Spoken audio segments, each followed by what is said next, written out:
Jananayagan film leak. ஒரு director ஒரு படத்தை முடிச்சு அந்த படத்துல இருக்கிற போஸ்ட் ப்ரொடக்ஷன்ல இருக்கிற அத்தனை ப்ராசஸையும் அனைத்து கட்ட வேலைகளையும் பார்த்து அந்த படத்தை தியேட்டர்ல இருந்து ஓடிடி வரைக்கும் கொண்டு போற வரைக்கும் வேலையை பார்த்த அனுபவத்துல இந்த படம் லீக் ஆகிறதுக்கு வாய்ப்பே இல்லை. ஒரு படம் எப்படி செயல்படுது, அதாவது ஷூட்டிங் முடிஞ்சதுக்கு அப்புறம் எடிட்டிங் டேபிளுக்கு போறதுலேருந்து, சென்சார் போர்டுக்கு போறதுலேருந்து, தியேட்டருக்கு போறதுலேருந்து, ஓடிடி வரைக்கும் போறது வரைக்கும் இந்த படத்துல என்னென்ன ப்ராசஸ்லாம் நடக்கும் அப்படிங்கிறத ஒரு அனுபவமாக கொடுத்துருக்காரு. அவர் பேரு மீரா மஹதி. ஸோ சார், உங்களுக்கு ஒரு பெரிய தேங்க். உங்களோட இந்த தகவலை ஒரு 4 பேத்துக்கு நான் சொல்றதுல கடமைப்பட்டிருக்கேன். ஸோ மொத்த கிரெடிட்ஸும் உங்களுக்கு நான் சமர்ப்பிக்கிறேன். இந்த வீடியோ முடியும் பொழுது ஜனநாயகன் ஃபிலிம் லீக் பற்றி உங்களுக்கே ஒரு கிளாரிட்டி கண்டிப்பாக கிடைக்கும். போலாமா? வணக்கம். நம்ம வீட்டு நூலகம் உங்களை அன்புடன் வரவேற்கிறது.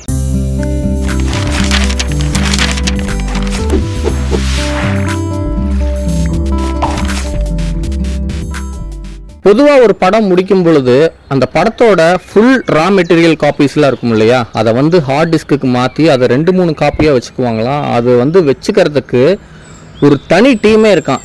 ஸோ விஜய் அவர்கள் மாதிரி பெரிய பெரிய உச்ச நடிகர்களின் படங்களுக்கெல்லாம் இந்த டீம் பெரிய ஹை லெவல் செக்யூர் டீமாகவே தான் இருக்கும். இந்த டீமுக்கு என்ன பேர் தெரியுங்களா? DIT டீம் அப்படின்னு சொல்லுவாங்க. அதாவது டிஜிட்டல் இமேஜிங் டெக்னீஷியன் டீம். இந்த ஹார்ட் டிஸ்க் வைக்கிறதுக்குன்னே பாத்தீங்கன்னா ஒரு ஆபீஸே தனியா வச்சிருப்பாங்களாம். அதுவும் பயோமெட்ரிக் லாக்கோட. அங்க அந்த ஆபீஸ்க்குள்ள எல்லாத்தினாலையும் ஈஸியா போயிட முடியாது. இவங்க air gapped systems and encrypt device அப்படிங்கிற 2 விஷயத்தை ஃபாலோ பண்றாங்க. சரி, ஏர் கேப்டு டிவைஸ் அப்படிங்கறது என்ன அப்படிங்கறத பாத்திரலாம். அந்த ஆபீஸ்க்குள்ள ஹார்ட் டிஸ்க் வச்சிருக்காங்க இல்லையா, அதை ஒரு காப்பி சிஸ்டம்லயும் போட்டு வச்சிருப்பாங்க. அந்த சிஸ்டத்துல பாத்தீங்கன்னா இன்டர்நெட் இருக்காது. காரணம் என்ன அப்படின்னா அந்த சிஸ்டத்தை யாரும் ஹேக் பண்ணிடக்கூடாது அப்படிங்கிறதுக்காக தான். 2வது என்கிரிப்டட் டிவைஸ் அப்படிங்கிறது என்ன அப்படின்னா, இந்த ஹார்ட் டிஸ்க்னு சொன்னோம் இல்லையா, அதுக்கும் ஆகட்டும் இந்த சிஸ்டம் ஆகட்டும் எல்லாத்துக்குமே பாஸ்வேர்டு அப்படின்னு ஒன்று போட்டிருப்பாங்க. அதுவும் ஸ்ட்ராங் பாஸ்வேர்டு. சரியான பாஸ்வேர்டு இல்லாம அதை ஓபன் பண்ணிட முடியாது. அந்த ஆபீஸ் ரூம்ல இருக்கிற ஹை ரெசல்யூஷன் கொண்ட வீடியோக்கள் எல்லாமே லோ ரெசல்யூஷனா கன்வெர்ட் பண்ணி அதை எடிட்டிங் டீமுக்கு கொடுப்பாங்களாம். இந்த எடிட்டிங் டீம் ரூம்குள்ள பாத்தீங்கன்னா எடிட்டிங் டீம் மட்டும்தான் போக முடியும், மற்றவங்க யாரும் போக முடியாது. இப்போ படம் முடிஞ்சதுக்கு அப்புறம் அந்த படத்தை டைரக்டர் பார்க்கணும் அப்படின்னா டைரக்டர் அவுட் அப்படின்னு சொல்லி ஒரு வாட்டர் மார்க் அந்த படத்து மேல போட்டு டைரக்டருக்கு அனுப்பி வைப்பாங்களாம். இதே போலதான் மியூசிக்கு அனுப்பணும் அப்படின்னா அதுக்கு வாட்டர் மார்க் மியூசிக் அவுட் அப்படின்னு போட்டு அனுப்புவாங்க. ப்ரொடியூசர் பார்க்கணும்னா ப்ரொடியூசர் அவுட் அப்படின்னு சொல்லி ஒரு வாட்டர் மார்க்கை போட்டு அனுப்புவாங்களாம். இந்த மாதிரி டிஸ்ட்ரிபியூட்டர் அவுட், பிசினஸ் அவுட் அப்படிங்கிற வாட்டர் மார்க்குகள் போட்ட வீடியோக்கள் எல்லாமே அவங்கவுங்க கைக்கு அப்படிதான் போகுமா. இந்த வீடியோக்கள் எல்லாமே மேக்சிமம் 720 பிக்சல்ல தான் இருக்குமா.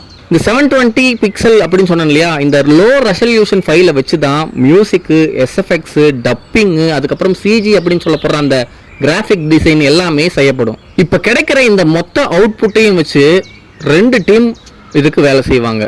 அதுல உங்களுக்கு புரியறதுக்காக சொல்றேன். ஒன்னு ஆடியோ டீம்னு வச்சுக்கலாம், இன்னொன்னு வீடியோ டீம்னு வச்சுக்கலாம். இந்த ஆடியோ டீம்ல யார் யார் வருவாங்க அப்படின்னா மியூசிக், SFXன்னு சொன்னோம் இல்லையா. SFX அப்படின்னா சவுண்ட் மிக்சிங். இந்த பெல் சவுண்டு, பறவை கத்துற சவுண்டு, வண்டி போற சவுண்டு, இதெல்லாம் தனித்தனியா ஆட் பண்ணுவாங்க வீடியோவில். இது SFX அப்படின்னு சொல்லுவோம். ஸோ டப்பிங் உங்களுக்கு தெரியும், டப் பண்ணுறது. இந்த மியூசிக்கு, டப்பிங்கு, SFX டீமு இவங்க எல்லாத்தோட அவுட்புட்டையும் ஒரு அவுட்புட்டாக எடுத்து இதை தேட்டருக்கு தனியாக, OTTக்குன்னு தனியாக, அதுக்கப்புறம் ஃபாரின் ரைட்ஸுக்கு தனியாக, சேட்டலைட்டுக்குன்னு தனியான்னு ஒவ்வொன்றுக்கும் தனித்தனியாக அவுட்புட் எடுப்பாங்க. ஆடியோ டீம் பார்த்தோம் இல்லையா, இப்போ வீடியோ டீம். இவங்களை DI அப்படிம்பாங்க, அதாவது டிஜிட்டல் இன்டர்மீடியேட் டீம் அப்படிம்பாங்க. இந்த DI டீம் தான் ஃபிலிமை பக்கா குவாலிட்டியில ஃபைனல் அவுட்புட்டை எடுக்கிறது. இப்போ நான் முன்னால ஒரு டீம் சொன்னேன்ல, DIT டீம் அப்படின்னு, டிஜிட்டல் இமேஜிங் டெக்னீஷியன் டீம் அப்படின்னு. இந்த ரா ஃபுட்டேஜ் எல்லாம் ஹார்ட் டிஸ்க்ல வச்சிருப்பாங்கன்னு சொன்னேன் இல்லையா. இவங்க எடிட்டர் கிட்ட லோ பிக்சல்ல தான் கொடுத்தாங்க. அதாவது அந்த 720 பிக்சல்ல தான் எடிட் பண்றதுக்கே கொடுத்துருப்பாங்க எல்லா ஃபுட்டேஜையும். இந்த எடிட்டிங் டீம் என்ன பண்ணுவாங்கன்னா, எடிட் பண்ண அந்த மொத்த ஃபுட்டேஜையும் படத்தையும் லோ பிக்சல்ல எடிட் பண்ணியிருப்பாங்க. அதை வீடியோ டீம் கிட்ட, DI கிட்ட கொடுத்துருவாங்க. இப்போ இந்த DI என்ன பண்ணுவாங்க தெரியுங்களா, அதில் வர ஒவ்வொரு எடிட்டர் கட்டையும் பார்த்து பார்த்து பார்த்து இவங்க ஹை ரெசல்யூஷனில் எடிட் பண்ணுவாங்க. எடிட் பண்ணி அதுக்கப்புறம் VFX டீம் கிட்ட ஏற்கனவே ஒர்க் போயிட்டு இருக்கும் இல்லையா, அவங்க கிட்ட அணுகி அவங்களோட VFX எல்லாம் இதில் ஆட் பண்ணி இவங்க தான் ஃபிலிமை ஹை ரெசல்யூஷனில் அவுட்புட்டே எடுக்கிறது. இப்போ சொன்னோம் இல்லையா, இந்த ப்ராசஸ் வரைக்கும் வீடியோ டீம் அவங்க ஃபைலை தனியாகவும், ஆடியோ டீம் அவங்க ஃபைலை தனித்தனியாக தான் வச்சுருப்பாங்க. எடிட் பண்ணும்போதும் பார்த்தீங்கன்னா தனியாக ஒரு ஆஃபீஸில் பயோமெட்ரிக்கோட யாரும் அதிகமாக உள்ளே போக முடியாத அளவுக்கு தான் இருக்கும். இந்த ஃபைனல் அவுட் கடைசியாக ஒன்று சேர்ற இடம் அப்படின்னு பார்த்தோம்னா இது சென்சாருக்கு முன்னால் கியூப் ஆஃபீஸ் தான். இந்த கியூப் ஆஃபீஸில் ப்ரொஜெக்டரில் தியேட்டருக்கு ஏற்ற மாதிரி அந்த ஆடியோவையும் விஷுவலையும் மாற்றுவாங்க. இப்போ சென்சார் வந்து கண்டிப்பாக நாங்கள் படத்தை பார்த்தாகணும் அப்படின்னு முடிவு பண்ணாங்கன்னா அவங்க எந்த தியேட்டரில் பார்க்க விரும்புகிறாங்களோ அந்த தியேட்டரில் அதுக்கு தகுந்த மாதிரி ப்ரொஜெக்டரை ரெடி பண்ணுவாங்க. இந்த படத்தோட ஃபைனல் அவுட்டை அவ்வளோ சீக்கிரமாக யார் கைக்கும் மாற்றிட முடியாது. ப்ரொடக்ஷன் டீம் கிட்ட இருந்து நம்ம வேணும் அப்படின்னா கையெழுத்து போட்டு ஃபார்ம்ல ஃபில்அப் பண்ணிட்டு தான் வாங்க முடியுமா. ஸோ ப்ரொடக்ஷன் டீமோட அப்ரூவல் இருந்தா மட்டுமே படம் நம்ம கைக்கு வரும். நிறைய பேர் என்ன நினைச்சிடுறாங்க, சென்சார் டீம் கிட்டயும் ஒரு காப்பி இருக்கும் அப்படின்னு தப்பா நினைச்சுக்கிறாங்க. சென்சார் டீம் கிட்ட காப்பிலாம் எதுவும் இருக்காது. இப்போ சென்சார் டீம் வந்து படத்தை பார்க்கணும், நாங்கள் வந்து சென்சார் கொடுக்கணும் இல்லையா, நாங்கள் படத்தை பார்க்கணும் அப்படின்னு விரும்புனாங்கன்னா அவங்களுக்கு ஒரு தியேட்டர் ஒதுக்குறாங்க இல்லையா, அந்த தியேட்டருக்குள்ள இவங்க பேப்பர் பேனாவோட போக வேண்டியதுதான். அந்த படத்தில் ஏதாவது கரெக்ஷன்ஸ் இருந்துச்சுன்னா அந்த பேப்பர் பேனால நோட் பண்ணிட்டு வெளியே வர வேண்டியதுதான். மற்றபடி அவங்க கிட்ட எந்த ஒரு ஃபைலும் இருக்காது. ஆனால் சென்சார் கட் அப்படின்னு போட்ட ஒரு வீடியோ லோ ரெசல்யூஷனில் அந்த 720 பிக்சலில் ஒரு இருக்கும், ஒரு ஃபைல் இருக்கும். அந்த ஃபைல் யார்கிட்ட போகும் அப்படின்னா அதை வந்து சென்சார் ஸ்கிரிப்ட் டீமுக்கு கொடுப்பாங்க. அப்படி கொடுக்கும் பொழுதும் கூடவே ப்ரொடக்ஷன் சைடில் இருந்து ஆள் இருப்பாங்க, தனியால விட மாட்டாங்க. இது ப்ரொடக்ஷன் டீம் ஃபிக்ஸ் பண்ணுற ஒரு டீமோட தான் இந்த ஒர்க்கே நடக்கும். இந்த சென்சார் ஸ்கிரிப்ட் டீமோட வேலை என்ன அப்படின்னா இந்த ஃபுல் படத்தையும் பார்த்து அது அப்படியே கதையாக ஒரு பேப்பரில் எழுதுறது தான். மற்றபடி அந்த படத்தில் வந்து இதை மாற்றுங்க அதை மாற்றுங்கிற கரெக்ஷன்ஸ்லாம் எழுத மாட்டாங்க. இவங்க கொடுத்துருக்கிற அந்த அவுட்புட்டில் படமாக என்ன ஓடுதோ அதை பார்த்து அப்படியே 1 by 1 பேராவா ஒரு கதையா எழுதிடுவாங்க. இதுதான் சென்சார் ஸ்கிரிப்ட் டீமோட வேலை. ஸோ முடிவில் இதில் என்ன சொல்கிறேன் அப்படின்னா சென்சார் டீம் கிட்ட ஃபைனல் அவுட்புட் இருக்கவே இருக்காது. அவங்க ஜஸ்ட் ஒரு ரிவ்யூவரா பார்த்துட்டு தியேட்டரை விட்டு வெளியே வர வேண்டியது தான். இப்போ இந்த சென்சார் டீம் வந்து படம் பார்த்து சில விஷயங்கள்லாம் கரெக்ஷன்ஸ்லாம் எழுதியிருப்பாங்கல்ல, இதெல்லாம் மாற்றுங்க அப்படின்னு சொல்லி அதை வந்து ப்ரொடியூசர் கிட்ட கொடுத்துருவாங்க.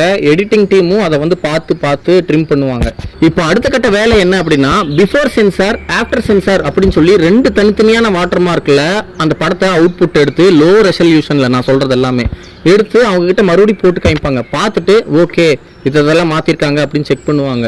அதுலேயும் அவங்களுக்கு ஏதாவது மறுபடியும் தோணலாம், இதை மறுபடியும் ட்ரிம் பண்ணுங்க அப்படின்னு சொல்றதுக்கு வாய்ப்புகள் இருக்கு. அப்படி ஏதாவது மறுபடியும் சொன்னாங்கன்னா அதை மறுபடியும் அவுட்புட் எடுக்கும் பொழுது வாட்டர் மார்க் போடுவாங்களாம். இது வந்து சென்சார் ட்ரிம் கட் அப்படின்னு சொல்லி மறுபடியும் வாட்டர் மார்க் போட்டு அவங்க கிட்ட காமிப்பாங்களாம். இதெல்லாம் காமிச்ச உடனே சென்சார் வந்து ஓகே நான் சொன்னதெல்லாம் கரெக்டா இருக்குன்னு சொல்லி அப்ரூவல் பண்ணி அவங்க வந்து சென்சார் சர்டிபிகேட் கொடுப்பாங்க. இந்த சென்சார் சர்டிபிகேட் மறுபடியும் டிஐ டீம் கிட்ட போகும். அதாவது ஆடியோ டீம் வீடியோ டீம்னு சொன்னோம் இல்லையா, இப்போ அந்த வீடியோ டீம் டிஐ கிட்ட போகும். ட்ரிம் பண்ண அந்த ஒரிஜினல் ஃபுட்டேஜோட இந்த சென்சார் சர்டிபிகேட்டையும் இணைச்சு இப்போ இவங்க வந்து கியூபுக்கு கொண்டு போவாங்க. கியூபுக்கு கொண்டு போனவுடனே கியூபோட வேலை என்ன அப்படின்னா இதை வந்து சேட்டலைட்டில் போட்டு எல்லா தேட்டருக்கும் அனுப்பி வைக்கிறது தான். இப்போ நான் சொன்னேன் இல்லையா, இந்த விஷயம் எல்லாமே தேட்டர் வரைக்கும் தான். இப்போ ஓடிடிக்கு போகணும், ஃபாரின் ரைட்ஸ் அதாவது வெளிநாடுகள் எல்லாம் தேட்டர்லாம் இருக்கு இல்லையா, அங்கெல்லாம் போடணும் அப்படின்னாலும் இப்போ சேட்டலைட்டுக்கு மாற்றணும். அதாவது சேட்டலைட்னா டிவி சேனல்ஸ்ல எல்லாம் வருது இல்லை படங்கள், இந்திய தொலைக்காட்சிகளில் முதன்முறையாக அப்படின்லாம் போடுறாங்க இல்லையா, இந்த மாதிரி சேட்டலைட்டுக்கும் பார்த்தீங்கன்னா அவுட்டு தனித்தனியாக எடுக்கணும். அந்த ஆடியோ டீமும் வீடியோ டீமும் ஃபர்ஸ்ட்ல இருந்து மறுபடியும் ஒர்க் பண்ணுவாங்க. சேட்டலைட்டுக்கு தனியாக, ஓடிடிக்கு தனியாக, ஃபாரின் ரைட்ஸுக்கும் தனியான்னு இப்படி தனித்தனியாக அவுட் எடுக்கணும். இது எல்லாமே பார்த்தீங்கன்னா ப்ரொடக்ஷனோட கண்ட்ரோலில் தான் இருக்கும், ப்ரொடியூசரோட வேலை தான். நான் கேள்விப்பட்ட வரைக்கும் இந்த ஜனநாயகன் படம் பார்த்தீங்கன்னா இந்த ஆடியோ கிளாரிட்டி அப்புறம் இந்த வீடியோவோட பிக்சல் குவாலிட்டி இதெல்லாமே பார்க்கும்போது ரொம்ப ஹை ரெசல்யூஷனில் இருக்குது. தெரியல இந்த படத்தை வந்து யார் லீக் அவுட் பண்ணியிருப்பாங்க அப்படிங்கிறது ஆண்டவனுக்கு தான் வெளிச்சம். மீண்டும் அடுத்த வாரம் அடுத்த காணொளியில் ஒரு நல்ல ஒரு இன்ஃபர்மேட்டிவான தகவலை உங்கள் கண் முன்னாடி கொண்டு வந்து சேர்க்குறேன். நன்றி, வணக்கம்.